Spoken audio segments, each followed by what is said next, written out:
নমস্কার বন্ধুরা, রেসিপি ফেয়ারে সবাইকে স্বাগত। তোমরা তো জানোই প্রত্যেকবার গরমে আমার কিছু স্পেশাল গরমের রেসিপি থাকে, যেটা সাধারণত গরমকালে খেতে ভালো লাগে মশলা ছাড়া। তো আমরা যে একঘেয়ে ডিমের ঝোলটা আমাদের কিন্তু গরমকালে খেতে আর ভালো লাগে না।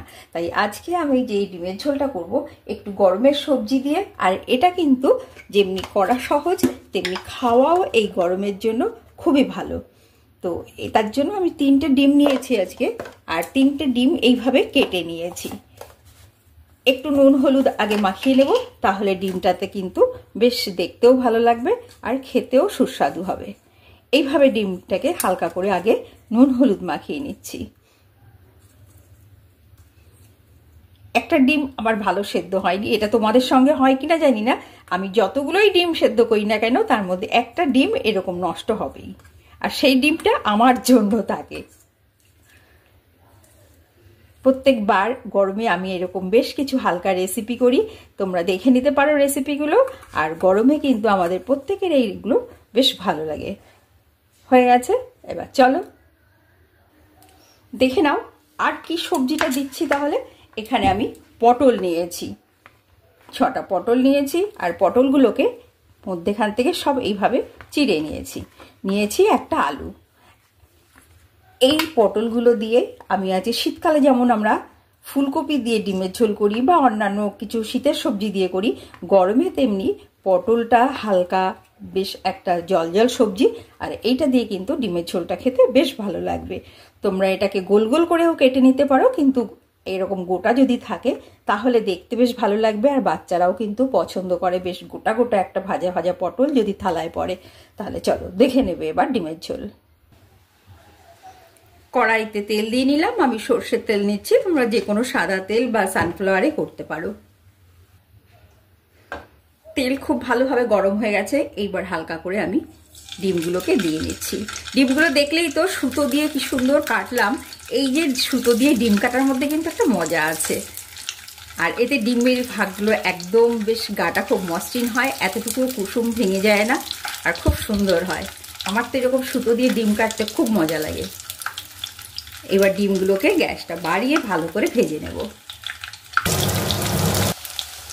ডিমগুলো দেখতে পাচ্ছ ভালো করেই ভাজা হয়ে গেছে, এপাশ ওপাশ দুদিকেই সুন্দর ভাজা হয়ে গেছে, এতে খেতেও ভালো লাগবে। তবে ডিম ভাজার সময় কিন্তু একটু সাবধানে দূরে থেকে তোলা নামানো করতে হয়, কারণ একটু ডিমটা ফাটে, যখন ভাজা হয় তখন ডিম ফাটে। ডিমগুলো সব তুলে নিয়েছি, এবার এক টুকরো দারচিনি দিলাম তেলের মধ্যে, আর দেব গোটা জিরে। তোমরা এখানে কিন্তু কসুরি মেথি দিতে পারো দারচিনির বদলে, তাহলেও কিন্তু বেশ সুন্দর গন্ধ হবে আর ভালো লাগবে। এইবার এই ফোড়নটার মধ্যেই আমি পটলগুলোকে আগে ভেজে নেব। পটলটার আগে নুন হলুদ আমি মাখাইনি, যদি নুন হলুদ মাখাই তাহলে কিন্তু তেলটা কালো হয়ে যাবে, এই জন্য পটলে নুন হলুদ মাখাবো না। এইভাবে তেলের মধ্যে দিয়ে একটু ঢাকা দিয়ে রেখে দেবো।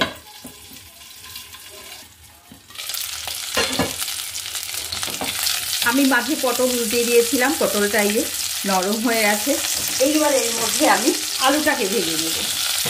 এইবার কিন্তু আমি গ্যাস বাড়িয়ে দেবো, গ্যাস বাড়িয়ে দিয়ে আলুটাকেও ভেজে নেবো এর সঙ্গে।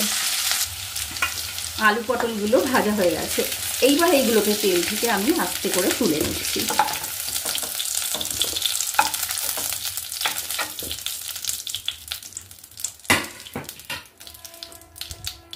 এবার আমার ফোড়ন দেওয়ার আর ব্যাপার নেই, আগে ফোড়ন দেওয়া আছে। আর কাঁচা লঙ্কা দিচ্ছি।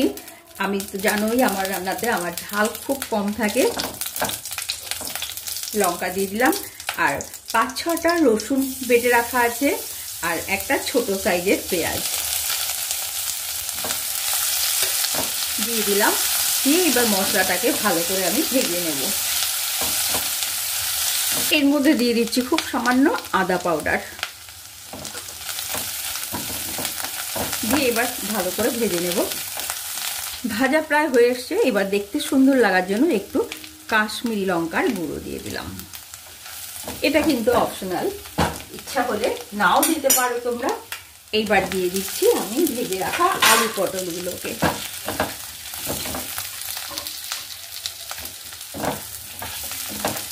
গ্যাস বাড়িয়ে এটাকে এবার একসঙ্গে ভেজে নেব। খুব সুন্দর মশলা ভাজা হয়ে গেছে, একদম ভাজা গন্ধ বেরোচ্ছে।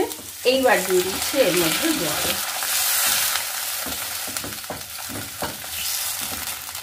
আমাদের কি দেওয়া বাকি আছে? নুন হলুদ।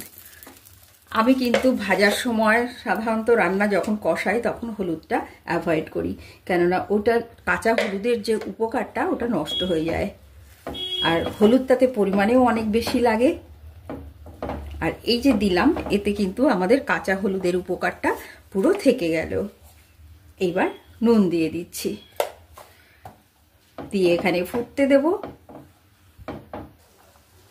ফুটে গেছে, এইবার আমি এটাকে ঢাকা দিয়ে রেখে দেবো যাতে আমার তেল হলুদটা এর মধ্যেই থেকে যায়। ঝোলটা খুব সুন্দর তৈরি হয়ে গেছে। এইবার আমি ভেজে রাখা ডিমগুলোকে এর মধ্যে দিয়ে দেব।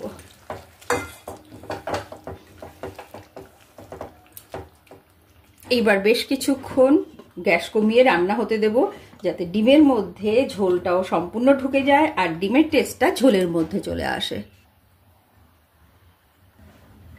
দেখা যাক এবার কি অবস্থায় আছে। বাহ, মাঝে কিন্তু আমি ডিমগুলোকে উল্টে দিয়েছি।